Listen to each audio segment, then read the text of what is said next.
Bonjour, c'est Gilles de Photoshop Techniques. Alors j'ai constaté grâce au nombre de vues sur YouTube que vous avez apprécié mes vidéos sur les astuces Photoshop. C'est pourquoi aujourd'hui je vous en propose encore 7 qui devraient vous intéresser pour votre flux. N'oubliez pas de vous abonner, de cliquer sur la cloche et si vous désirez que cette chaîne puisse continuer à vous fournir du contenu, n'oubliez pas de me remercier en cliquant sur ce bouton situé en dessous de la vidéo. Je vous en serai très reconnaissant. Sans plus attendre, entrons dans le vif du sujet.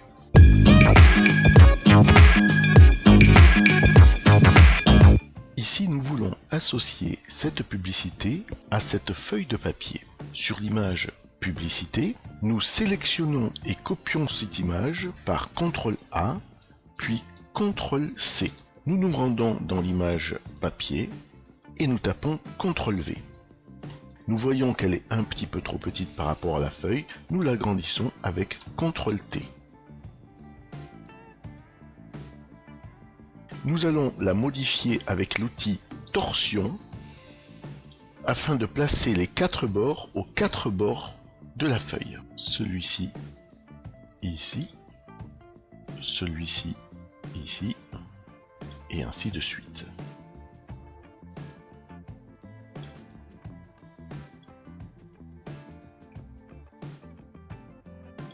Lorsque cela est fait, nous prenons l'outil avec un clic droit Déformation et nous essayons d'aligner les bords de la publicité avec les bords de la feuille.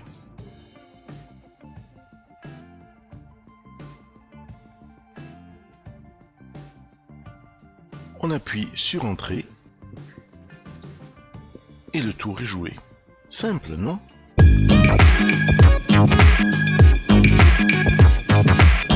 Nous désirons dérouler ce tapis rouge sur ces escaliers. Dans l'image tapis, nous cliquons sur CTRL A pour le sélectionner, puis sur CTRL C pour le copier. Nous allons dans l'image escalier et nous créons un nouveau calque. Puis nous allons dans Point de fuite et avec l'outil Création de plan, nous pouvons commencer la première marche.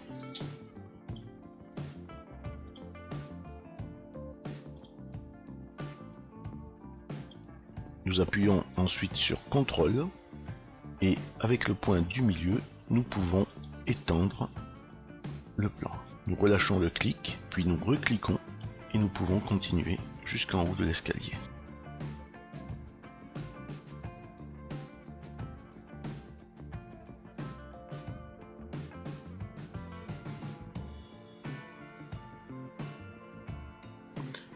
Nous appuyons sur CTRL V pour coller le tapis, CTRL T pour le transformer.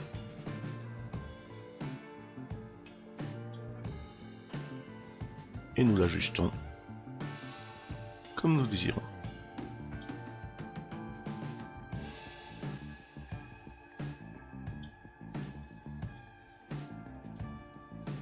Une fois cela fait, nous cliquons sur Entrée et nous allons rendre ce tapis réaliste. Nous cliquons droit sur le calque et choisissons Option de fusion.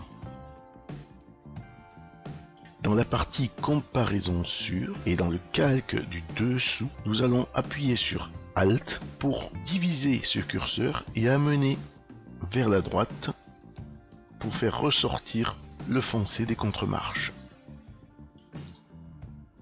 On clique sur OK. Et voilà le travail.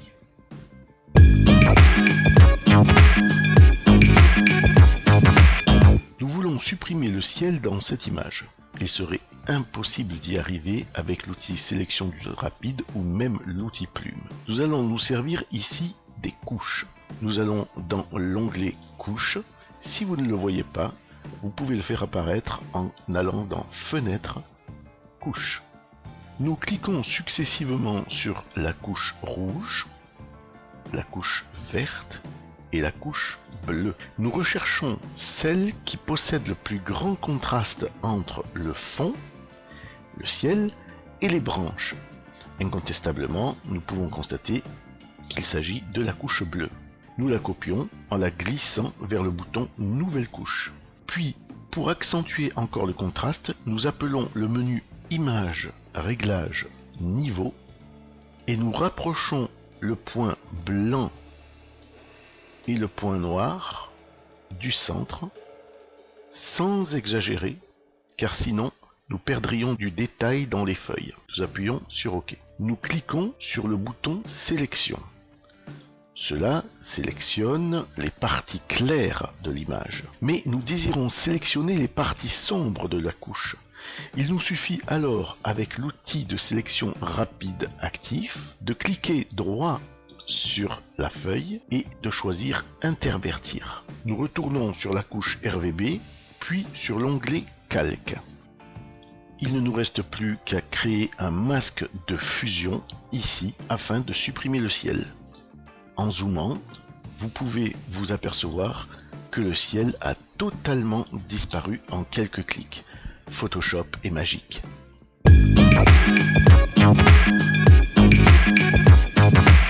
Voilà une façon simple de créer un effet de lumière dans Photoshop. Nous avons cette image de lampadaire, nous créons un calque au-dessus de l'image. Et avec l'outil de sélection rapide, rectangle, nous créons un rectangle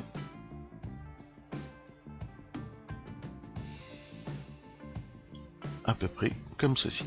Nous choisissons la couleur blanche comme avant-plan.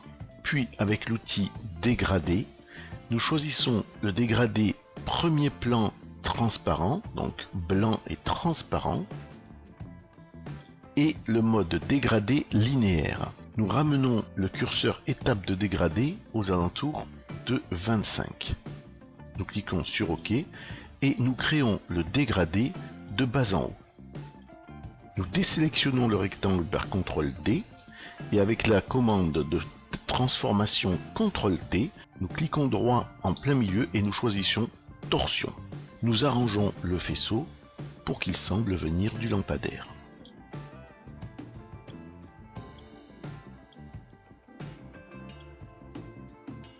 Nous cliquons sur OK. Les bords sont beaucoup trop nets. Avec le menu Filtre, Flou et Flou gaussien et une valeur de 12, nous leur donnons un côté plus réaliste. Afin de donner encore plus de réalisme, nous dupliquons ce calque par CTRL-J, puis par la commande CTRL-T, nous le réduisons.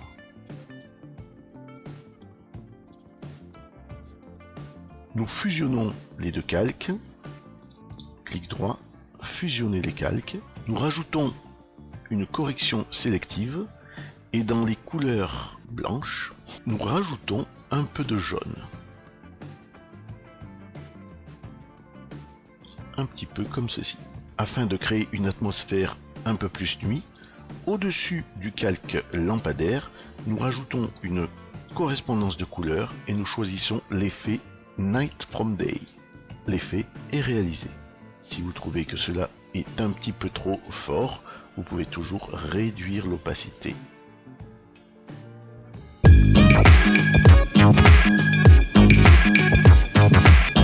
Nous voulons ajouter du bokeh, c'est-à-dire du flou, sur l'arrière-plan de cette image, car nous le trouvons beaucoup trop net. Nous allons dans Sélection Sujet pour sélectionner le modèle. Sélection Sujet. Nous appuyons sur CTRL-J pour créer un calque ne contenant que le sujet. Sur la miniature du calque, nous cliquons droit et nous sélectionnons Sélectionner des pixels. Puis avec la commande Sélection, Modifier, Dilater, nous agrandissons la sélection de 35 ici. Nous retournons dans le calque du dessous et nous choisissons la commande Édition, Remplir. Assurez-vous que Contenu pris en compte soit choisi dans le menu et que Adaptation des couleurs soit coché. Nous cliquons sur OK. Photoshop remplit l'arrière du modèle avec quelque chose de ressemblant à l'arrière-plan déjà présent. Désélectionné par CTRL-D. Choisissez Filtre, Galerie d'effets de flou, Bascule décentrement. Nous tirons l'overlay jusqu'en bas et nous augmentons le flou aux environs pour cette image 70 pixels. Cela permet de donner bien plus de présence à notre modèle.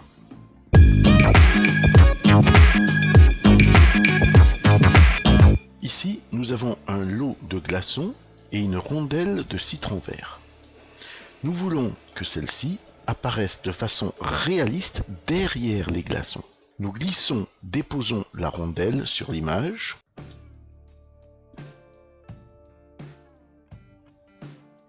Et nous la réduisons par CTRL-T.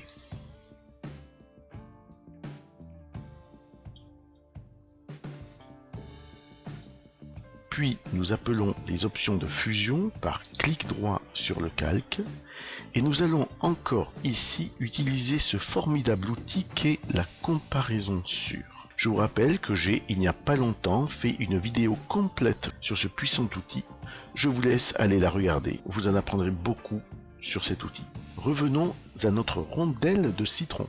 Nous appuyons sur Alt et nous divisons le curseur du calque du dessous, mais le blanc, et nous le ramenons pratiquement à gauche.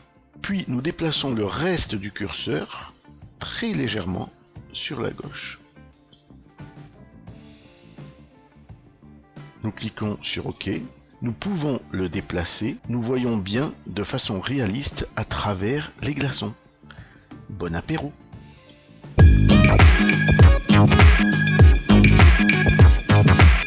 Cette fille n'est pas très contente. Elle voulait un t-shirt bleu pour aller à une fête, mais elle n'a qu'un t-shirt rouge. Heureusement que vous êtes là, vous allez pouvoir l'aider. Avec l'outil de sélection rapide, sélectionnez le t-shirt. Allez chercher un calque de réglage teinte saturation et poussez le curseur teinte vers la gauche à -122. Tout de suite, le t-shirt se change en t-shirt bleu. Baissez la luminosité à -7 pour avoir un bleu profond. Passez le calque de réglage en lumière crue. Puis choisissez la teinte rouge, ici, et baissez la teinte à -25 afin que toute coloration de rouge disparaisse du t-shirt tout en gardant les plis bien visibles. Cette fille devrait retrouver le sourire. Voilà, j'espère que ces astuces vous auront plu. Laissez-moi un commentaire si vous avez des questions et nous nous retrouvons bientôt pour de nouvelles aventures artistiques. Salut!